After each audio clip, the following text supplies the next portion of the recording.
Bomb ഭീഷണിയെ തുടർന്ന് air India വിമാനം AI-379 അടിയന്തരമായി ലാൻഡ് ചെയ്തു. തായ്ലാന്റിലെ ഫൂക്കറ്റിലാണ് വിമാനം അടിയന്തരമായി ലാൻഡ് ചെയ്തത്. ദില്ലിയിലേക്കുള്ള 156 യാത്രക്കാരുമായി പറന്ന് ഉയർന്നിട്ടുള്ള വിമാനമാണ് തായ്ലാന്റിലെ ഫൂക്കറ്റിൽ അടിയന്തരമായി ബോംബ് ഭീഷണിയെ തുടർന്ന് ലാൻഡ് ചെയ്തിരിക്കുന്നത്. യാത്രക്കാരെ ഇറക്കിയ ശേഷം പരിശോധന നടത്തിയിട്ടുണ്ട്. ബാത്റൂമിന്റെ ചുവരിലാണ് ബോംബ് ഭീഷണി സന്ദേശം കണ്ടെത്തിയതെന്നാണ് വിവരം. പ്രാഥമിക പരിശോധനയിൽ ബോംബ് എന്ന് തോന്നിക്കുന്ന ഒന്നും തന്നെ കണ്ടെത്താൻ കഴിഞ്ഞില്ലെന്നാണ് വിവരം. വ്യാജ ബോംബ് ഭീഷണിയാണ് ഇതെന്ന നിഗമനത്തിലേക്കാണ് അധികൃതർ എത്തുന്നത്. അതേസമയം ഇസ്രായേൽ ഇറാൻ സംഘർഷത്തിന് പിന്നാലെ 10 വിമാനങ്ങൾ തിരിച്ചുവിട്ടിരിക്കുകയാണ് എയർ ഇന്ത്യ എന്ന റിപ്പോർട്ടുകളും പുറത്തുവന്നിട്ടുണ്ട്. 5 വിമാനങ്ങൾ തിരികെ മടങ്ങിയിട്ടുണ്ട്. മുംബൈ ലണ്ടൻ, മുംബൈ ന്യൂയോർക്ക് വിമാനങ്ങളും ഡൽഹി ടൊറാൻഡോ വിമാനങ്ങളുമാണ് തിരികെ മടങ്ങിയിരിക്കുന്നത്. ഓഹരി വിപണിയിൽ വലിയ ഇടിവ് തന്നെ നേരിട്ടുകൊണ്ടിരിക്കുന്ന ഒരു സാഹചര്യമാണിത്. രൂപയുടെ മൂല്യവും കുത്തനെ ഇടിഞ്ഞിരിക്കുന്നു എന്നാണ് വിവരം.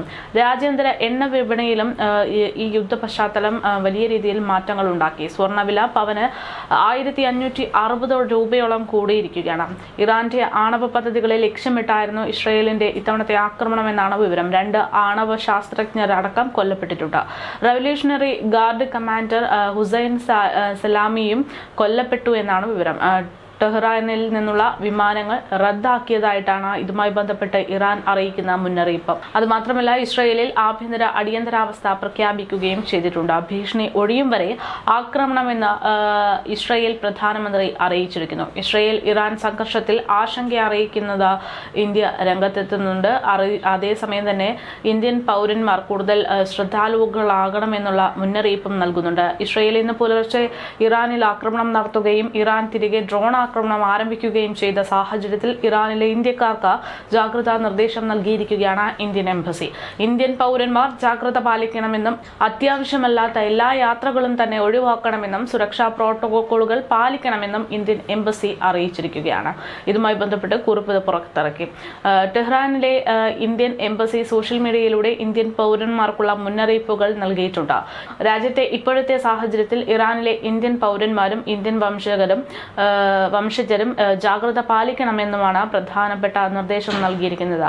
എംബസിയുടെ സോഷ്യൽ മീഡിയ അക്കൗണ്ടുകൾ പിന്തുടരുകയും പ്രാദേശിക അധികൃതർ നൽകുന്ന സുരക്ഷാ പ്രോട്ടോകോളുകൾ പാലിക്കുകയും ചെയ്യണമെന്ന് എംബസി വിശദീകരിക്കുന്നു. ഇസ്രായേൽ വ്യോമസേനയുടെ 200-ലധികം യുദ്ധവിമാനങ്ങളാണ് ഇന്ന് പുലർച്ചെയോളം ഇറാനിൽ ആക്രമണം നടത്തിയതെന്നാണ് ഇസ്രായേൽ പ്രതിരോധ സേനാ വക്താവ് എഫ്സി ഡെഫ്രിൻ വാർത്താ സമ്മേളനത്തിലൂടെ അറിയിച്ചിരുന്നത്. 100ഓളം ലക്ഷ്യസ്ഥാനങ്ങളിൽ 300-ലധികം ആയുധങ്ങൾ ഉപയോഗിച്ച് യുദ്ധവിമാനങ്ങൾ ആക്രമണം നടത്തിയെന്നാണ് അദ്ദേഹം പറയുന്നത്. ഇറാന്റെ നിരവധി നേതാക്കന്മാരെ ഇത്തരത്തിൽ കൊല്ലപ്പെടുത്തിയിട്ടുണ്ട് എന്നും അവർ അവകാശപ്പെടുന്നുണ്ട്.